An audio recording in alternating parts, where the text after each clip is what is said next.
வணக்கம். Dynamic brain school மூலம் மறுபடியும் உங்களை சந்திப்பதில் பெருமைப்படுகிறேன், சந்தோஷப்படுகிறேன். ஐயா, இன்னைக்கு நாம் யார், நம்ம ஆழ்மனம் என்னென்னலாம் செய்யும், அதை பற்றி இப்போ விவரமாக பார்க்க போகிறோம். ஆழ்மனம்னா நமக்குள்ளதான் இருக்கு.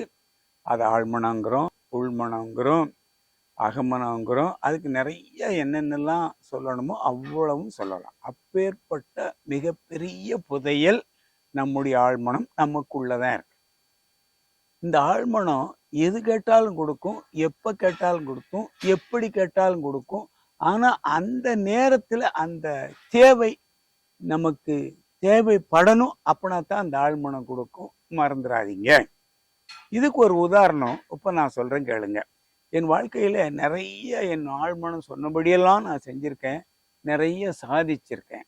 ஆழ்மனம் தட்டுனதையும் நான் மீறி செஞ்சிருக்கிறேன், நிறைய தோத்துருக்கிறேன். என்ன, இப்போ நான் சாதிச்சதை பத்தி நான் சொல்ல போறேன். ஒரு 10 வருடங்களுக்கு முன்னால நான், என் மனைவி, என் பேரன் 3 பேரும் சேர்ந்து நாங்க மலேசியா சிங்கப்பூர் சுற்றுப்பயணம் போயிருந்தோம். முதல்ல நாங்க போனது சிங்கப்பூர். சிங்கப்பூர் ஒரு அற்புதமான நாடு, அழகான நாடு. அங்க நாங்க சுத்தி பார்க்க போயிருந்தோம். சுத்தி பார்க்குற நிறைய இடங்கள்ல போய் சுத்தி பார்த்தோம். அதுல சிங்கப்பூரை பற்றி சொல்லணும்னா பல நாட்கள் ஆகும்.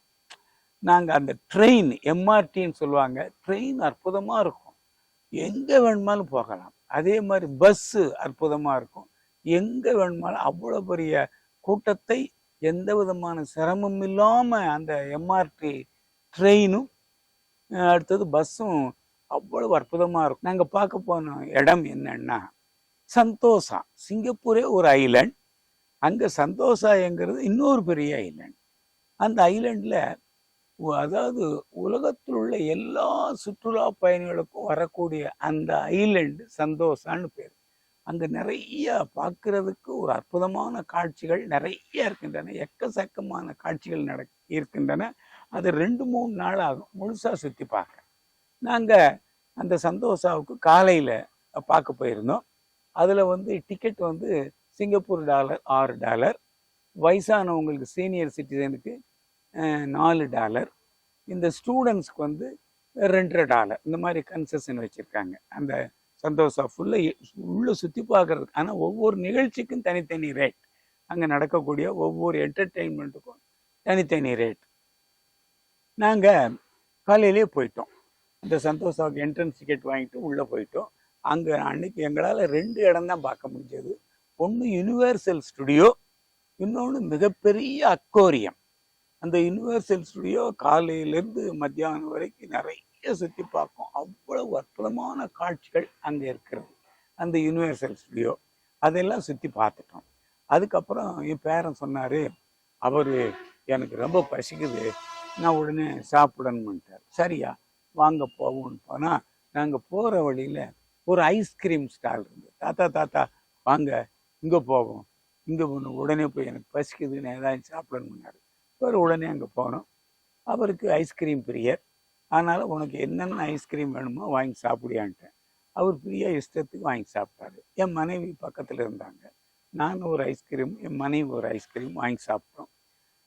அப்புறம் என் மனைவி எனக்கு இன்னொன்று வேணும்னாங்க. என்னம்மான்னு, எனக்கு இந்த ஒரு ஐஸ்கிரீம் ருசிக்காக சாப்பிட்டேன், எனக்கு சுகர் இருக்குது, அதனால் கூட ஒரு ஐஸ்கிரீம் சாப்பிட்டா இந்த சுகர் சரியாக போயிருமுன்னாங்க.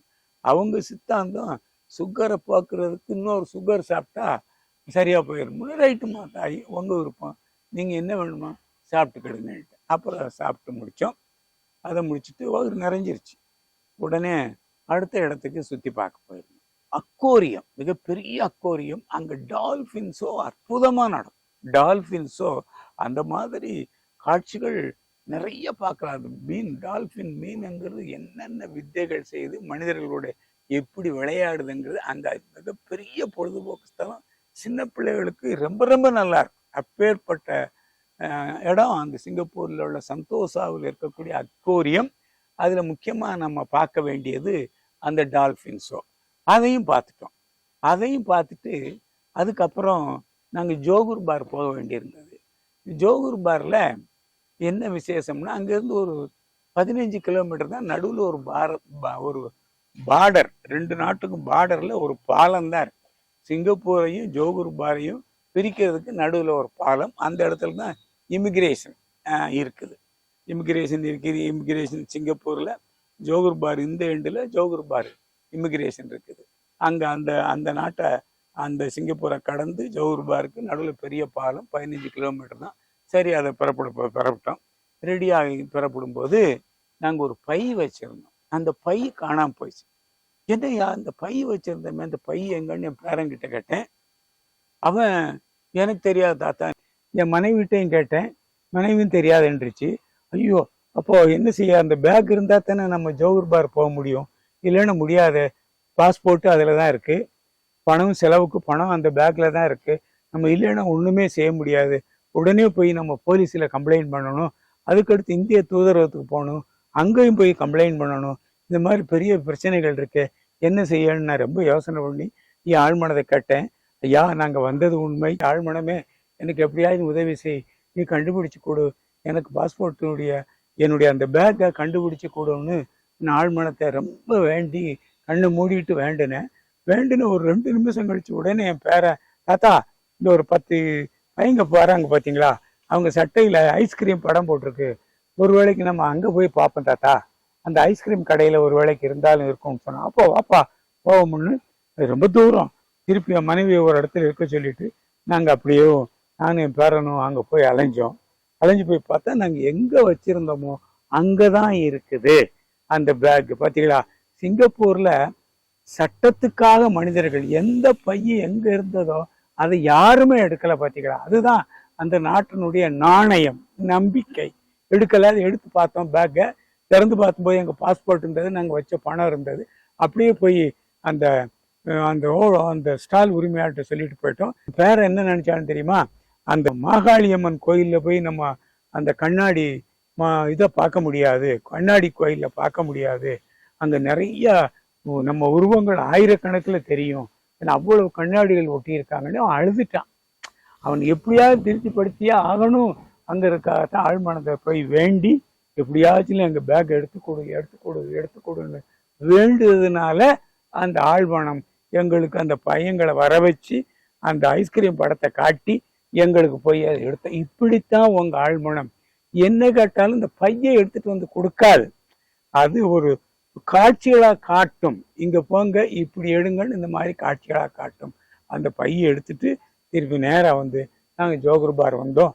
ஜோகூர் பார் வந்து அந்த மாகாளியம்மன் கோயிலில் போய் ராத்திரி ரொம்ப அற்புதமாக இருந்தது அந்த கோயில். அந்த கண்ணாடிகள் பேரம் பார்த்து ரொம்ப சந்தோஷப்பட்டான். இதுதான் ஆழ்மனத்தினுடைய சாகசங்கள், அற்புதங்கள். நீங்க என்ன கேட்டாலும் கொடுக்கும், எப்ப கேட்டாலும் கொடுக்கும், எப்படி கேட்டாலும் கொடுக்கும். ஆனா அந்த நேரம் அது தேவைப்பட்டது எங்களுக்கு. பாத்தீங்களா, எங்க பை தொலைஞ்சு போச்சு, அந்த பை இருந்தா தான் பாஸ்போர்ட்டை எடுத்து அந்த பாஸ்போர்ட்டை காட்டித்தான் நான் ஜோகூர் பார் மலேசியாவுக்கு வர முடியும். எங்களுக்கு அந்த ஆழ்மனம் பார்த்தீங்களா எவ்வளவு உதவி செஞ்சு பார்த்துக்கிறேன். அதே நேரத்தில் என் பேரனுக்கு இன்னைக்கு பர்த்டே, அவனை படத்துல போட்டிருக்கோம். என் பேரன் வேதாந்துக்கு ஹாப்பி பர்த்டே, எல்லாரும் வாழ்த்துக்கம்மா. இதை விட வேறு ஒரு பதிவுடன் மறுபடியும் உங்களை சந்திக்கிறேன். நன்றி, வணக்கம்.